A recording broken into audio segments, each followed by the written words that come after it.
Halo, Sobat Cek Fakta. Selamat datang kembali di channel yang selalu menyajikan informasi akurat, mendalam, dan penuh analisis seputar dunia sepak bola tanah air maupun internasional. Di video kali ini, kita akan membahas sebuah topik yang sedang ramai dibicarakan, proyek naturalisasi Timnas Indonesia. Bukan sekadar tentang siapa saja pemain naturalisasi yang memperkuat skuad Garuda, melainkan juga pandangan dari seorang pakar sepak bola asal Vietnam, Quang Hai, yang menyebut bahwa pemain naturalisasi Indonesia memiliki akar yang jelas, berbeda dengan Malaysia. Dan yang lebih menarik lagi, Indonesia saat ini berada di ambang sejarah besar. Tidak berlebihan jika dikatakan bahwa Indonesia kini tidak pernah sedekat ini dengan tiket Piala Dunia sebagai sebuah negara merdeka. Perjalanan panjang kualifikasi zona Asia membawa timnas Indonesia ke tahap yang belum pernah dicapai sebelumnya. Meski jalan menuju Piala Dunia 2026 masih penuh tantangan, optimisme mengalir deras, baik dari publik tanah air maupun pengamat sepak bola luar negeri. Mari kita bahas lebih dalam mengenai bagaimana proyek naturalisasi Indonesia berjalan, siapa saja pemain yang menjadi bagian penting dalam perjalanan ini, serta apa saja faktor pembeda antara strategi naturalisasi Indonesia dengan negara tetangga seperti Malaysia. Simak terus sampai akhir, karena pembahasan ini akan membuka mata kita tentang masa depan sepak bola Indonesia. Pertama-tama, kita perlu memahami konteks pencapaian Timnas Indonesia saat ini. Tim asuhan Patrick Kluivert sudah berhasil melewati semua fase kualifikasi di zona Asia.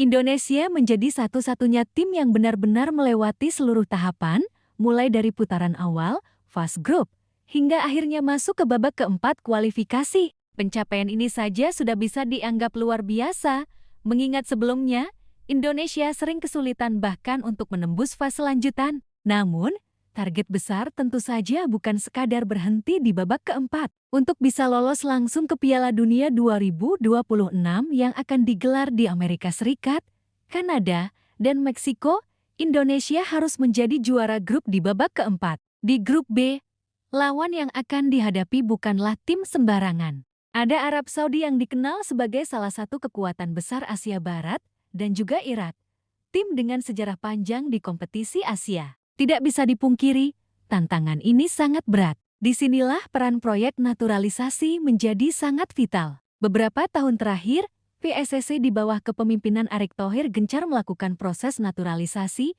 khususnya kepada pemain-pemain diaspora, yaitu mereka yang memiliki darah atau keturunan Indonesia, namun besar dan berkembang di luar negeri. Strategi ini terbukti berhasil memperkuat kualitas timnas Indonesia. Nama-nama seperti Jaid Ziz, Sandy Walsh, Gordy Amat, Tom Hay, hingga Ragnar Oratmangun kini menjadi bagian penting dari skuad Garuda. Namun, proyek naturalisasi ini tentu saja menuai pro dan kontra. Ada pihak yang mendukung penuh karena menilai langkah ini realistis untuk mengangkat kualitas timnas Indonesia ke level yang lebih kompetitif. Di sisi lain, ada pula yang khawatir jika naturalisasi justru menghambat perkembangan pemain lokal.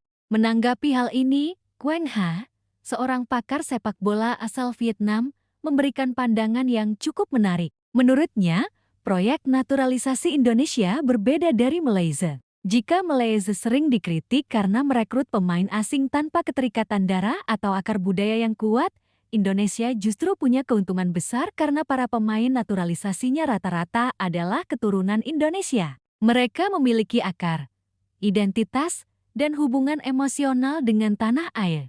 Pernyataan ini patut kita cermati. Indonesia memang memiliki diaspora yang cukup besar, tersebar di berbagai negara, terutama di Belanda. Hal ini tidak lepas dari sejarah kolonialisme di masa lalu yang membuat banyak keluarga Indonesia bermigrasi ke Eropa. Dari generasi ke generasi, lahirlah banyak anak keturunan Indonesia yang kemudian berkembang di sistem sepak bola modern Eropa. Tak sedikit dari mereka yang memiliki talenta luar biasa. Quang Hai menekankan bahwa dengan kekuatan diaspora yang besar, Indonesia tidak akan kehabisan stok pemain keturunan. Bahkan jika proyek naturalisasi saat ini belum membuahkan tiket ke Piala Dunia, proyek tersebut akan tetap berlanjut. Erick Thohir dinilai punya kapasitas dan dedikasi untuk memastikan jalannya proyek ini. Sebagai mantan Presiden Inter Milan dan anggota Komite Olimpiade Internasional, Erick Thohir memiliki pengalaman, jaringan, serta pengaruh yang bisa digunakan untuk memajukan sepak bola Indonesia. Mari kita lihat beberapa nama pemain naturalisasi yang kini memperkuat timnas Indonesia dan bagaimana mereka benar-benar memiliki akar Indonesia.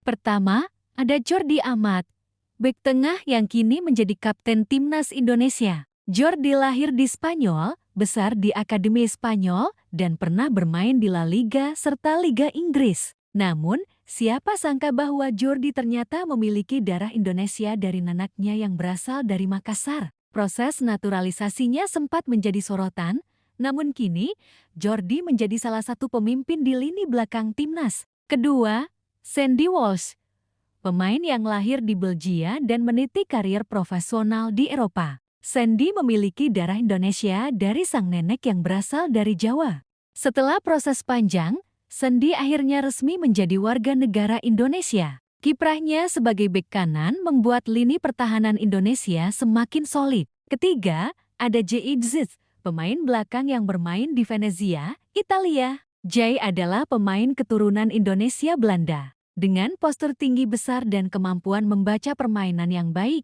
Jay kini menjadi salah satu tembok kokoh di jantung pertahanan Garuda. Keempat, Tom Hay, gelandang yang bermain di SK Heerenveen. Tom memiliki darah Indonesia dari kakek neneknya. Dengan visi permainan yang matang, Tom memberikan warna baru di lini tengah Indonesia, sesuatu yang sebelumnya kerap dianggap sebagai titik lemah. Kelima, Ragnar Oratmangoen, pemain serang yang juga keturunan Maluku. Ragnar membawa kreativitas dan kecepatan dalam serangan timnas. Selain mereka, ada pula nama-nama lain seperti Ever Jenner, Justin Hapner, hingga Shane Patinama, yang semuanya memiliki akar keturunan Indonesia. Hal ini memperkuat argumen Quang Hai bahwa naturalisasi Indonesia berbasis pada akar diaspora, bukan sekadar mengimpor pemain asing. Perbedaan inilah yang dianggap menjadi pembeda utama dengan Malaysia. Malaysia memang aktif melakukan naturalisasi, namun banyak pemain mereka yang tidak memiliki ikatan darah dengan negeri jiran tersebut. Sebagai contoh, ada pemain dari Afrika atau Amerika Latin yang diberi paspor Malaysia demi memperkuat skuad. Strategi ini terkadang menimbulkan kritik karena dianggap instan dan tidak berkelanjutan. Sebaliknya, Indonesia memiliki dua jalur yang berjalan bersamaan. Pertama, memperkuat skuad dengan pemain keturunan diaspora yang memiliki kualitas Eropa. Kedua, tetap mengembangkan pemain muda lokal melalui berbagai kompetisi usia dini. Quang Hai menambahkan bahwa sepak bola muda Indonesia juga tidak boleh diremehkan. Meski ada proyek naturalisasi, Indonesia tetap menaruh perhatian pada pembinaan pemain lokal. Hal ini terlihat dari keberhasilan timnas U23 menembus semifinal Piala Asia U23 2024, sebuah pencapaian bersejarah yang membuat banyak pihak kagum. Generasi muda seperti Marcelino Ferdinand, Witan Sulaiman, hingga Pratama Arhan membuktikan bahwa pemain lokal juga mampu bersaing di level tinggi. Dengan kombinasi ini, Indonesia memiliki strategi jangka panjang yang cukup menjanjikan. Tidak hanya mengandalkan naturalisasi, tetapi juga terus mengembangkan pemain lokal. Artinya, proyek ini tidak berhenti hanya pada satu atau dua generasi saja. Namun, tentu saja ada tantangan besar yang harus dihadapi. Lawan-lawan di babak keempat kualifikasi Piala Dunia bukanlah tim yang mudah ditaklukkan. Arab Saudi memiliki pengalaman tampil di banyak edisi Piala Dunia. Irak juga pernah menjadi juara Piala Asia dan selalu punya tim dengan karakter tangguh. Bahkan tim-tim Asia lain yang akan dihadapi di jalur play-off pun tidak bisa dipandang sebelah mata. Jika Indonesia gagal lolos ke Piala Dunia 2026, apakah proyek naturalisasi ini dianggap gagal? Menurut Quang Hai, jawabannya tidak. Proyek ini justru akan tetap berjalan karena dukungan finansial, dedikasi dari PSSI, serta keberadaan Erick Thohir yang punya visi jangka panjang. Lebih jauh, Quang Hai menilai bahwa Indonesia ke depan akan semakin dipenuhi oleh pemain keturunan diaspora. Hal ini wajar karena dengan jumlah diaspora yang besar, Indonesia punya kelebihan unik dibandingkan banyak negara Asia Tenggara lainnya. Ditambah lagi, sepak bola global kini semakin cair. Pemain dengan 2 atau 3 kewarganegaraan sudah menjadi hal biasa.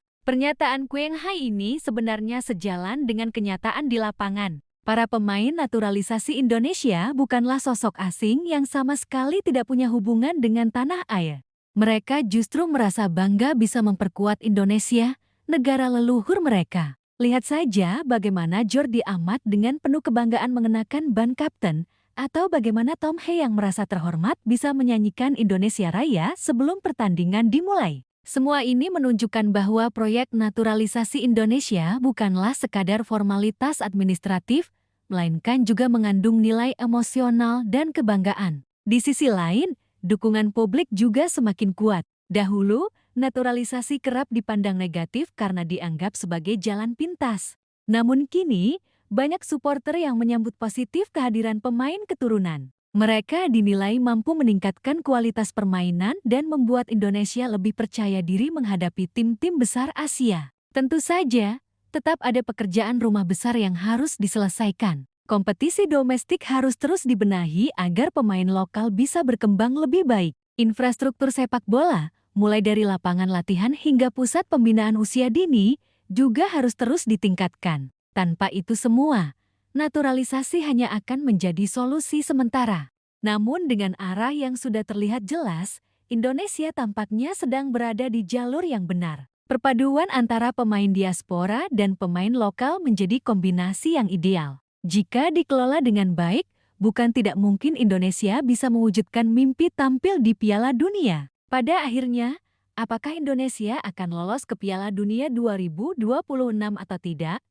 Proyek naturalisasi ini akan tetap menjadi bagian penting dari perjalanan sepak bola kita. Dan seperti kata Kweng Hei, semua pemain naturalisasi Indonesia memang memiliki akar yang jelas. Mereka bukan orang asing yang dipaksakan masuk, melainkan bagian dari keluarga besar Indonesia yang kini pulang untuk membela merah putih. Sobat Cek Fakta, itulah pembahasan panjang kita tentang proyek naturalisasi Timnas Indonesia, pandangan pakar Vietnam Quang Ha, serta bagaimana perbedaan strategi antara Indonesia dengan Malaysia. Dari semua ulasan ini, satu hal yang bisa kita simpulkan adalah bahwa Indonesia saat ini berada di titik krusial. Kita punya peluang emas untuk mencetak sejarah, sekaligus punya pondasi kuat untuk membangun masa depan sepak bola yang lebih cerah. Jangan lupa untuk terus dukung Timnas Indonesia, baik pemain naturalisasi maupun pemain lokal, karena pada akhirnya mereka semua berjuang untuk satu tujuan, mengharumkan nama Indonesia di kancah dunia. Terima kasih sudah menonton video ini sampai habis. Jika kamu suka dengan pembahasan ini, jangan lupa klik like, share, dan subscribe channel Cek Fakta agar tidak ketinggalan informasi menarik lainnya. Sampai jumpa di video berikutnya, dan salam Garuda!